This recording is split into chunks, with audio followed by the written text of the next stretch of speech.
Olá, eu sou Isadora e você está ouvindo o Impacto Científico, um espaço onde a ciência e o impacto social caminham juntos. Episódio de hoje, repensando o papel das universidades. Bom, tem um tema que ainda não abordamos aqui, que é sobre a formação dos cientistas e pesquisadores no Brasil. Se a gente fala que é um distanciamento da pesquisa com a sociedade, não tem como a gente não falar sobre as universidades, local onde esses profissionais são formados. Qual que é o papel delas? O que está faltando? Quais são os incentivos e limitações no contexto atual? Esse é um tema que eu venho estudando nesses últimos meses e, para ser sincera, eu tenho ficado cada vez mais interessada nisso, em como a ciência surgiu no mundo, como as universidades surgiram e para qual propósito. E foi com esse entusiasmo que eu criei coragem para convidar o Marcelo Knobel, professor de física da Unicamp, ex-reitor da Unicamp e divulgador científico. Ele tem feito artigos de opinião sobre educação superior já há um tempo que eu venho acompanhando e eu achei, bom, por que não mandar uma mensagem para ele e ver se ele topa vir conversar comigo sobre isso? E ele topou. Na conversa, nós falamos sobre sua trajetória, o que o motiva a estudar sobre o ensino superior, as suas preocupações, como ele enxerga o futuro, de como as universidades precisam repensar a sua atuação e, por último, ele deixa uma mensagem bem inspiradora para quem optou pela profissão da pesquisa e da ciência. Eu fiquei bem feliz por ele ter topado e espero que você curta também o nosso papo. Um bom episódio para você!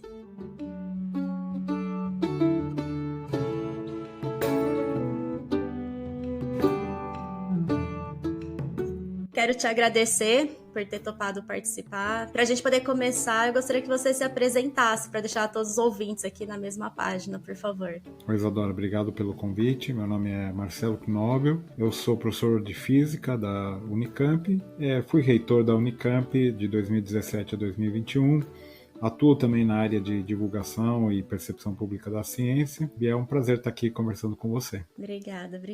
Eu acho que antes da gente entrar, porque eu quero trazer um pouco a temática desse olhar da universidade, mas eu tenho muita curiosidade de como foi para você, se teve alguma situação, alguma atividade em específico que te fez atuar para além da física, porque só na física já tem muita coisa, né, para ser estudada, trabalhada. Como que foi essa transição para você atuar com outros setores, ir para gestão, divulgação científica? Conta um pouco como foi essa construção. Olha, uma coisa foi levando a outra. Eu sempre tive curiosidade e, na verdade, interesse pela área de divulgação científica. Eu acabei optando pela física graças à leitura de divulgação científica, a ter podido ir visitar museus de ciência. Então foi algo que sempre me encantou e eu já sou um pouco mais dinossauro, né? Então, quando começou a internet, lá pelos anos 90 e pouco, 98, por aí estava começando as páginas, a gente começou a fazer um blog de ciência. Eu tive a ideia de fazer um blog que se chamava Radar da Ciência, que era a ideia de mostrar a ciência, pegar artigos e ir um pouco comentando esses artigos que foram saindo. Eu fiz isso por algum tempo e logo fui ao LabJOR, conversei com o professor Vogt, Carlos Vogt, que era o coordenador do LabJOR, e ele logo me falou, olha, isso tem tudo a ver com o que a gente faz aqui. Na época eu mesmo programava HTML, fazia o blog, e me aproximei com isso no LabJOR, comecei a dar aula lá de fontes de informação sobre ciência, numa especialização em jornalismo científico que tinha e tem lá. E aos poucos eu fui me envolvendo cada vez mais com a área. Eu tive o interesse de fazer e desenvolver um museu de ciências que não tinha na Unicamp. Me juntei com um grupo de amigos, colegas, a gente foi fazendo tipo reuniões para discutir artigos, reuniões para discutir essa ideia. E essa coisa foi progredindo, se ampliando. Acabei fazendo um projeto para começar o Museu de Ciências na Unicamp em 2005. Funcionou, deu certo. A gente inaugurou o Museu de Ciências. Eu fui o primeiro diretor executivo do museu.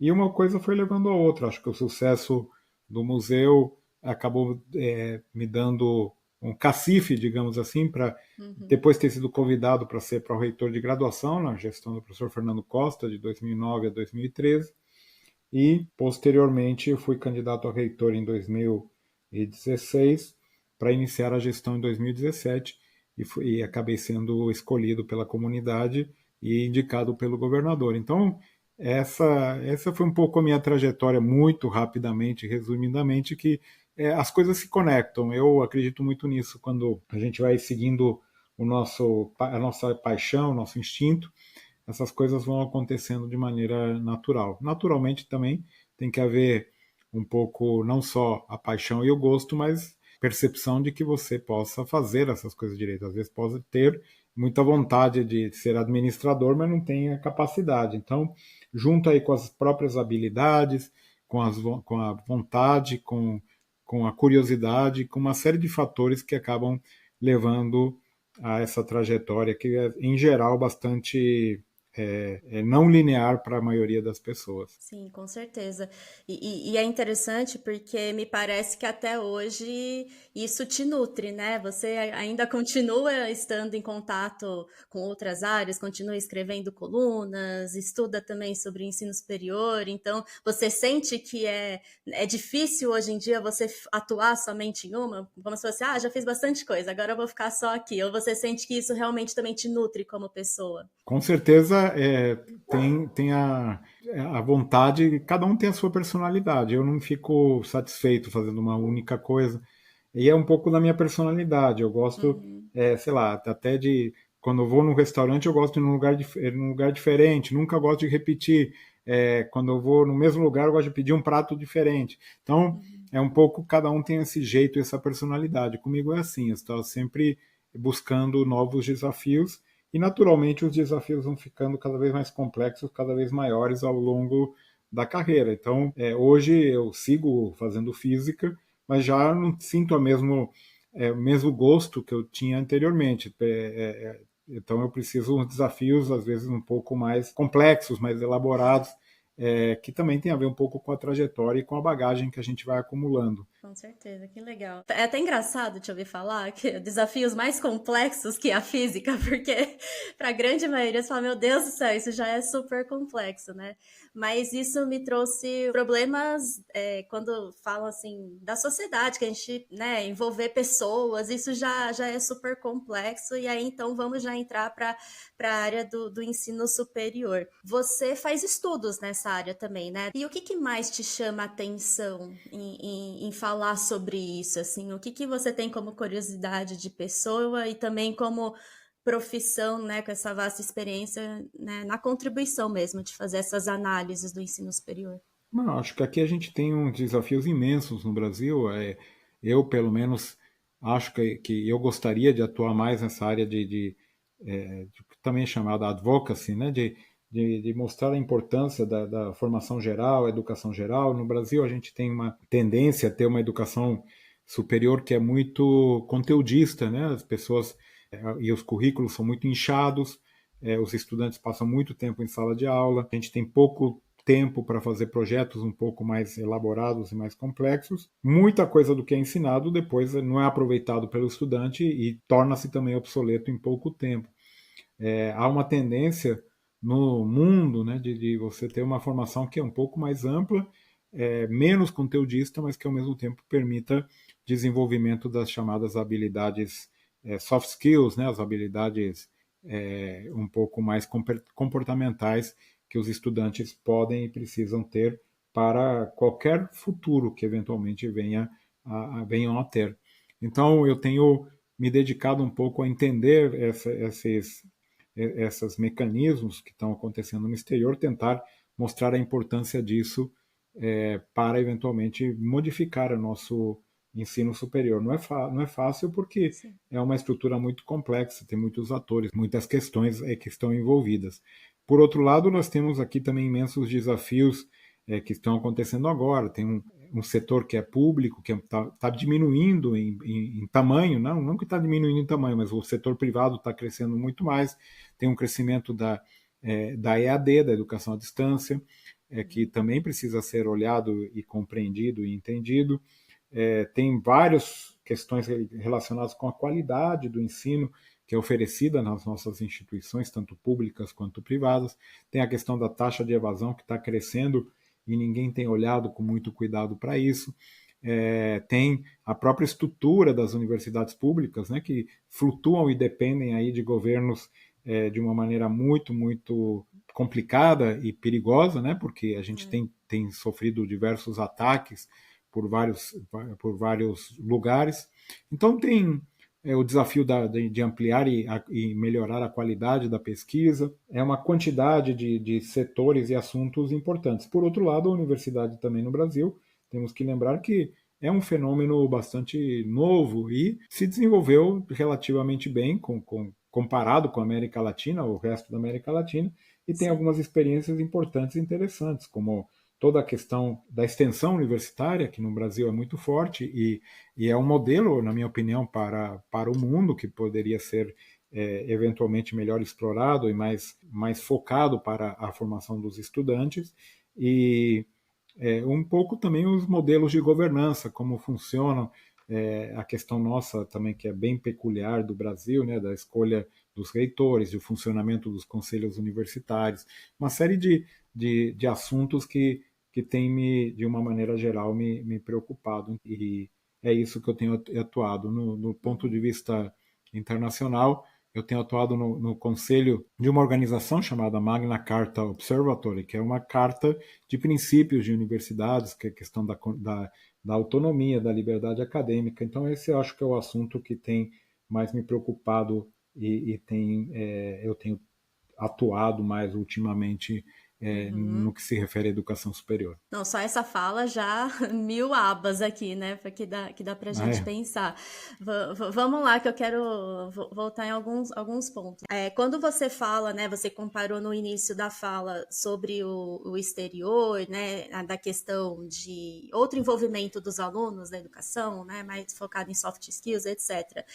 Você diria que a missão do ensino superior está sendo alterado? Não a questão da primeira, segunda e terceira missão, mas, enfim, assim, a forma como o ensino superior é visto também está sendo alterado, ou só a forma de fazer o ensino superior está sendo alterado? Só queria resgatar isso. Olha, essa é uma pergunta importante, porque realmente, de fato, a gente tem uma situação, um momento em que o ensino superior está passando por mudanças importantes ao redor do mundo, e o Brasil e a América Latina não é diferente. Então a gente tem aí uma situação peculiar que eu poderia já começar do início. Eu acho que não é a primeira, a segunda ou terceira missão que deve mudar, mas sim as universidades e as instituições de educação superior, de uma maneira geral, devem prestar mais atenção na comunicação, devem mostrar para a sociedade, de uma maneira geral, não só no que elas são boas em fazer, mas para que elas são boas ou para que elas são importantes para uma sociedade, para o desenvolvimento da sociedade, para de uma maneira geral, garantir um futuro mínimo, né, de qualidade, com menos desigualdades, com mais respeito à natureza e assim por diante. Então, acho que esse seria o resumo. No mundo geral, de um modo geral, no mundo, o que está acontecendo é que está havendo, sim, um ataque, né, principalmente de governos de extrema-direita, às universidades, à ciência, e elas estão meio encurraladas, né, estão se defendendo, mas na realidade deveriam ser mais proativas e buscar uma comunicação mais efetiva com a sociedade, com os políticos, de uma maneira geral. Está havendo também uma série de mudanças e transformações na nossa sociedade, no que nós temos que tomar em consideração as mídias sociais, os vídeos, os podcasts, todas essas ferramentas que as universidades são lentas em fazer essas transformações e que mudam e devem mudar a maneira com que a gente ensina, com que a gente aprende, com a flexibilização. As universidades aqui, pelo menos no Brasil, tendem a ser muito rígidas e muito difícil de mudar, mesmo validar um crédito é algo bastante complexo. Então a gente deveria se adaptar um pouco melhor a uma nova realidade que permitisse um ensino, né, o que é também chamado lifelong learning, né, um ensino por toda a vida, micro créditos com a possibilidade de você ir formando trajetórias diferentes. Você poderia ter uma flexibilidade maior na oferta e na formação das pessoas ao longo da vida e não necessariamente num único período. Então, tudo isso faz parte de um de uma nova realidade que a gente vai ter que se adaptar, ou a gente vai ter consequências graves, né? Então, ou se você não se adapta, então, como instituição, ela fica ultrapassada.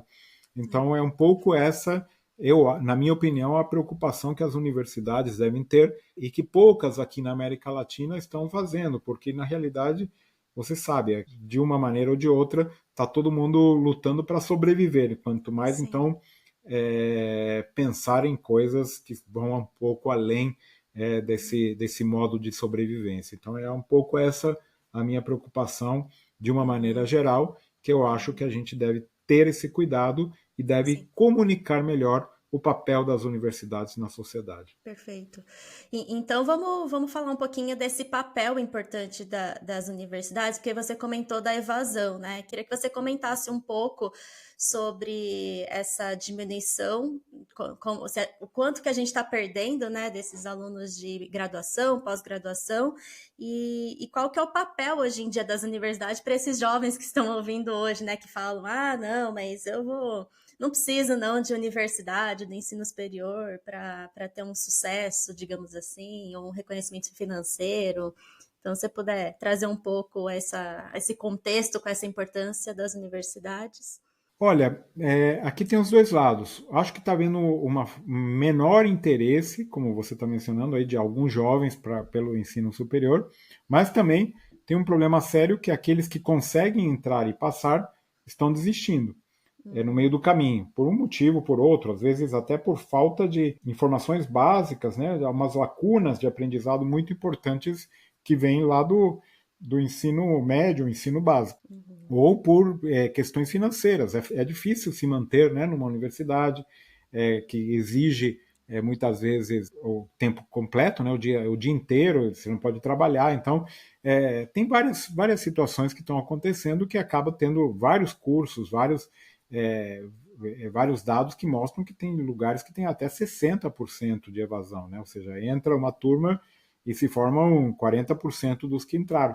Isso é algo muito crítico e muito complicado, porque a gente, ao final das contas, está não aproveitando adequadamente os recursos públicos que deveriam ser colocados. E no caso das instituições privadas, há uma luta também pela própria sobrevivência, que elas essencialmente dependem das matrículas, né, do pagamento das taxas das mensalidades. E, por outro lado, tem essa coisa, né, que é um pouco o desestímulo para seguir uma educação superior, que tem um pouco a ver com o discurso, né, que tem sido prevalente, né, de que muitas vezes na universidade só tem bagunça, só tem confusão, que não corresponde à realidade.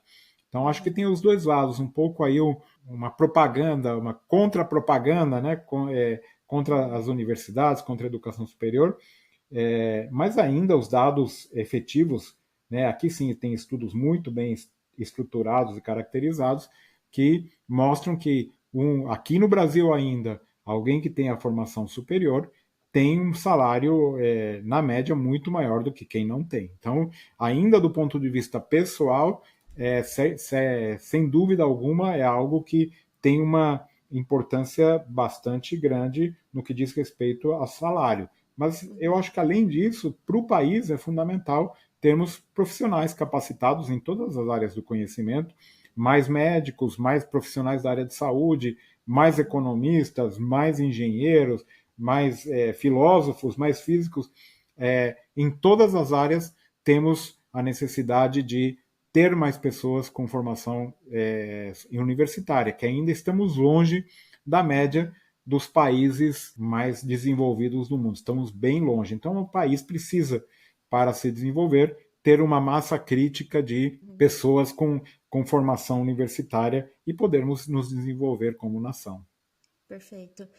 Voltando um pouco na questão da evasão, porque você foi um dos protagonistas na questão da lei de cotas, de inclusão, e eu queria que você comentasse um pouco como que foi essa inclusão, né, essa discussão de incluir outros tipos, né, digamos assim, de alunos, né, na Unicamp e no geral das universidades.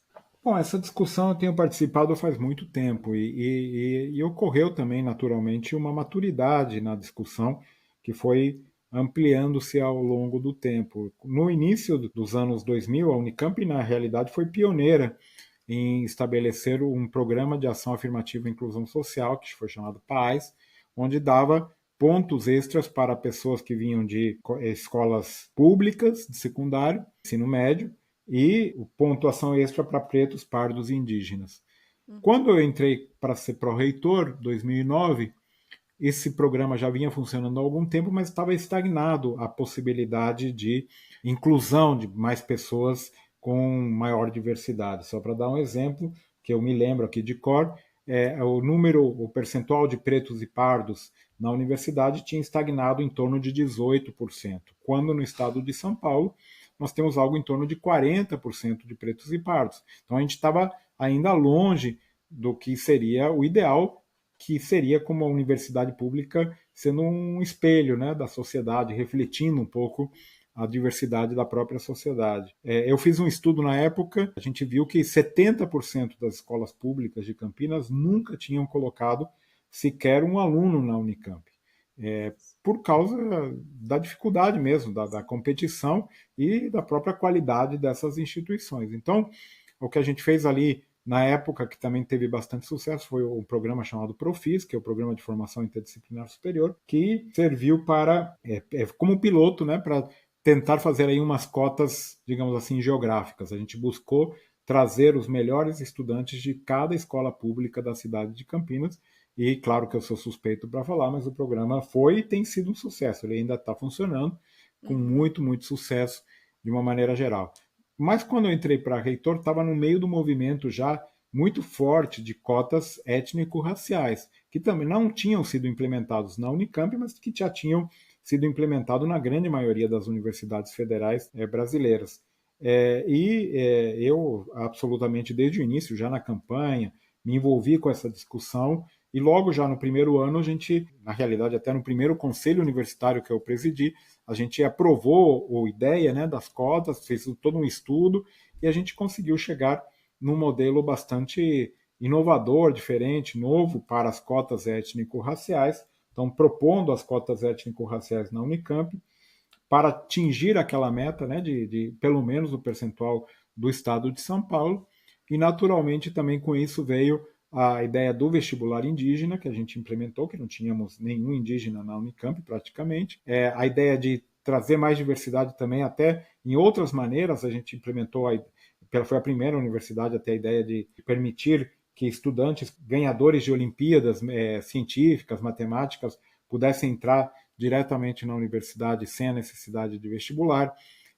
Criamos aí a entrada pelo Enem, ou seja, de uma maneira geral, tentar desconstruir o vestibular como única forma de entrada na Unicamp, para trazer mais diversidade, que na minha visão e na visão de muita gente é absolutamente essencial para ter uma universidade melhor, mais diversa, com diversas ideias, pontos de vista, culturas, de uma maneira geral. E uma responsabilidade da própria universidade pública de ter aí uma representatividade da sociedade, que no final das contas é quem financia a própria universidade. Então, esse foi um assunto bem importante na gestão, que depois, naturalmente, não adianta só abrir a porta e deixar entrar, mas tem que ter todas as condições de permanência para manter esses estudantes com bolsas, com moradia, com alimentação de qualidade dentro da universidade. Com certeza, o monitoramento, né? Eu acho que eu participei do Profis, assim, como que tinha os alunos da própria Unicamp que recepcionavam, né? Eu participei de alguns anos. Mas você teve algum contato, assim, com esses alunos que entraram? Tinha um tipo de monitoramento da sua gestão ou ainda estava muito no começo? E Não, se você sim. tem contato até hoje, né, de como que está sendo, assim, se tem algum caso interessante para contar? Olha, eu mantenho contato. Na verdade, no caso do Profis, a gente fez um estudo, né, junto aí com alguns pesquisadores da Unicamp, para tentar acompanhar todas as turmas, né? Então, eles têm seguido aí as turmas de uma maneira horizontal, aproveitando que a gente tinha um curso que estava começando, fazer um estudo horizontal ao longo dos anos para onde os estudantes estão indo, qual a trajetória, para onde eles foram, para ter uma ideia muito mais clara. Então, tem um grupo de pesquisadores que ainda estuda essa trajetória desses estudantes, e a Que maioria legal. deles se deu muito bem. Na realidade, muitos chegam com grandes lacunas, né, de aprendizado, mas rapidamente aproveitam a oportunidade, com o apoio da própria universidade, para se desenvolver. E rapidamente, quando eles ingressam em qualquer curso já existente na Unicamp, você não consegue diferenciar, eles se misturam, digamos assim, em termos de notas e na sua formação, com qualquer universidade que entrou por qualquer processo seletivo, mesmo naqueles mais acirrados, como é o caso da medicina, que a gente chegou a ter 350 candidatos por vaga, e mesmo assim os estudantes que vêm pelo Profis têm uma performance equivalente a qualquer estudante que entrou por outro processo. Uhum.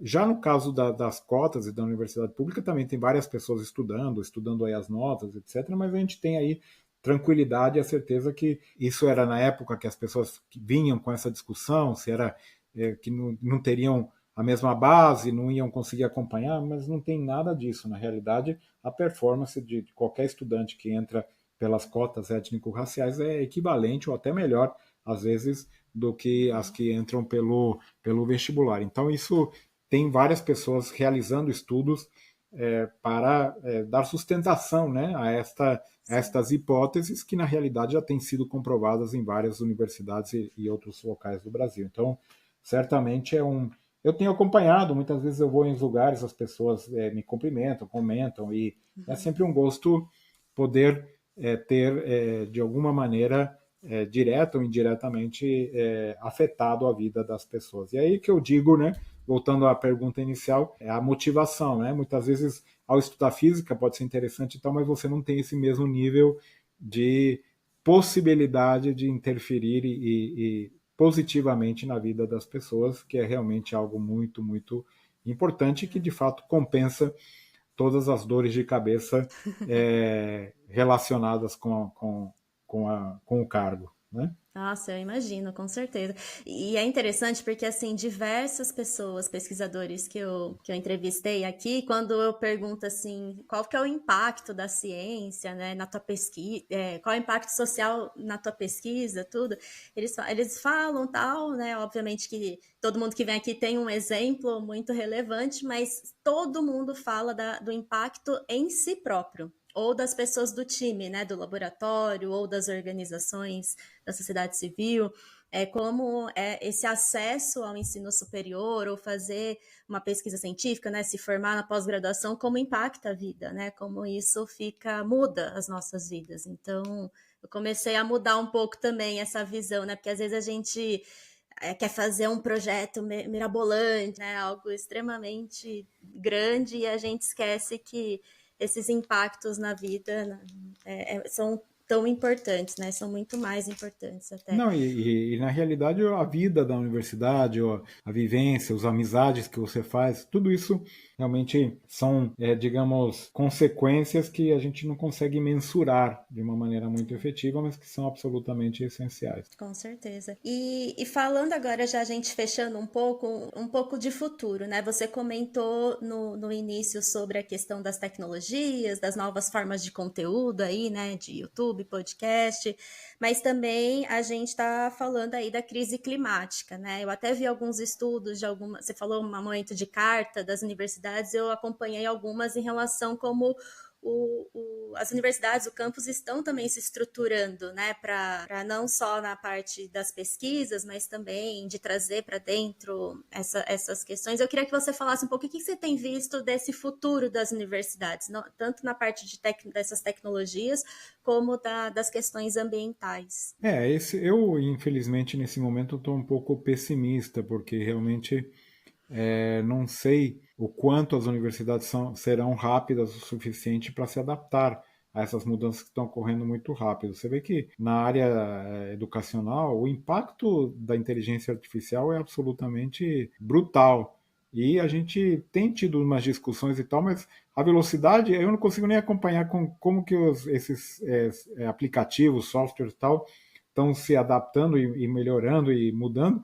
Imagina a universidade mudar e se adaptar a essa situação. Então, eu acho que a gente deveria realmente prestar atenção nessa questão e ser mais proativos no que diz respeito ao uso e a possibilidades de uso da inteligência artificial, não só para o ensino e para a aprendizagem, mas também para a administração, para absolutamente tudo, tudo, tudo, tudo na nossa vida.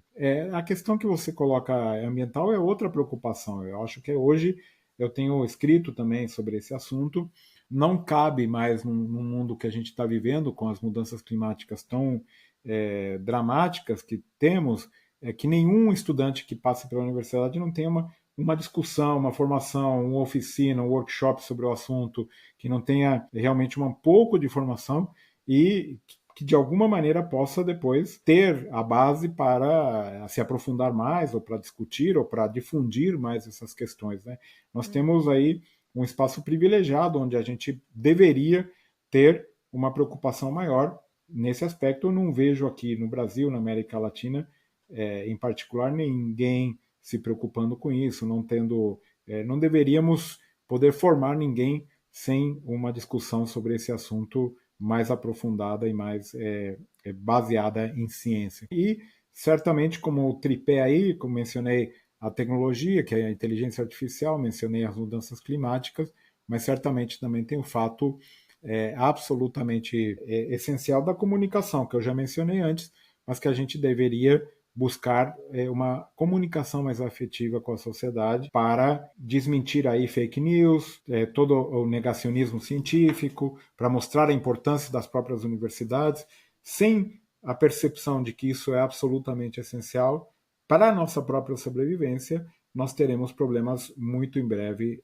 para garantir o próprio funcionamento das nossas estruturas e das nossas universidades. Uhum. Não, infelizmente é complexo.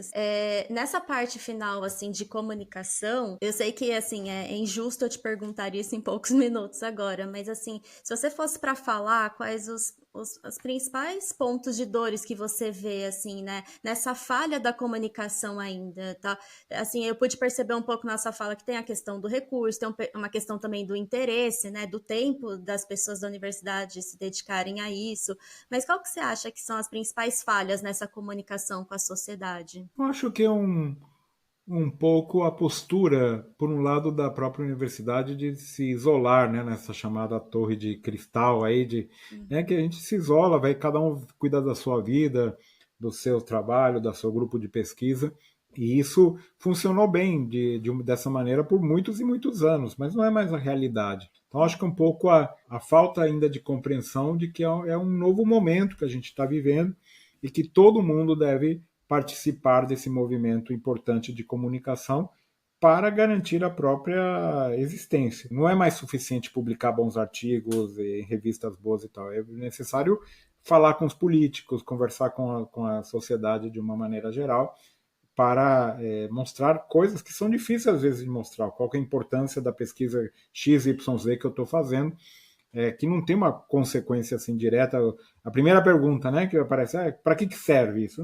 Muitas vezes não tem uma resposta muito clara e muito definitiva, mas mostrar, né, o funcionamento da ciência, os avanços, como ela funciona, é absolutamente essencial. No nosso país temos a característica também que a grande maioria dos políticos nunca frequentou uma universidade de pesquisa, não tem muita ideia de como ela funciona.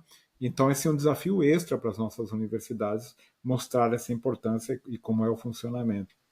Nossa, nunca tinha pensado nisso, né, nessa questão. Quer dizer, a gente já sabia, mas do jeito que você falou, eu falei, meu Deus, é verdade, a gente nunca, não tem, né, não é usual os políticos.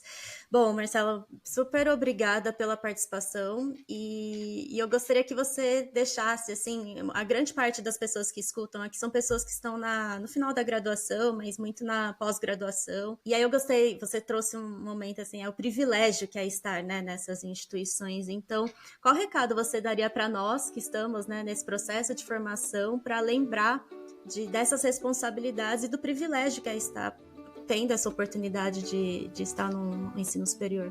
Então, eu acho que tentando ir para um lado mais otimista, eu falei que eu estou um pouco pessimista, mas na realidade o nosso futuro, o futuro da humanidade, depende de vocês, essencialmente de quem está hoje disposto a seguir uma carreira universitária, uma carreira científica, disposto a se formar. Cada vez que eu faço uma apresentação, mostro para as pessoas o que é fazer ciência, como é duro, como é difícil, né? Realmente o trabalho de um cientista, o trabalho que tem para fazer um mestrado, um doutorado, é realmente necessária uma resiliência muito forte, e sabemos que o futuro depende absolutamente de vocês, o futuro de toda a sociedade, de toda a humanidade, porque somos nós que vamos realmente moldar esse futuro de uma maneira efetiva.